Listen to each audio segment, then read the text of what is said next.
আজকে যারা ময়দানে নেমেছে সাহাবীরা তাদের জীবনকে উৎসাহিত করে দিয়েছে, তার জীবনকে দিয়ে দিয়েছে সত্য তো সত্য। অনেক মানুষ রক্ত জড়িয়েছে ময়দানের মধ্যে। তোমরা যে ওয়াদা করছো তোমরা রক্তের সাথে গাদ্দারি করতে পারো না। যদি রক্তের সাথে গাদ্দারি করে থাকো বুঝবা তোমাদের অবস্থা করুণ অবস্থা হবে। আর যারা এই ময়দানের মধ্যে রক্ত দিয়েছে তারা শহীদ হয়েছে। জালিমের বিরুদ্ধে যখন ঝাঁপিয়ে পড়বে আর রক্ত দেবে তারা শহীদ।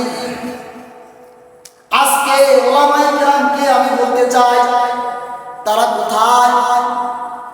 বাংলাদেশের এই পরিস্থিতিতে যুদ্ধ আমি মনে করি ফরজ হয়ে গেছে। আমি ঘোষণা দিলাম ফরজ। ওলামায়ে কেরাম এখন বসে আছে, যুদ্ধ ফরজ কেন ঘোষণা করে না?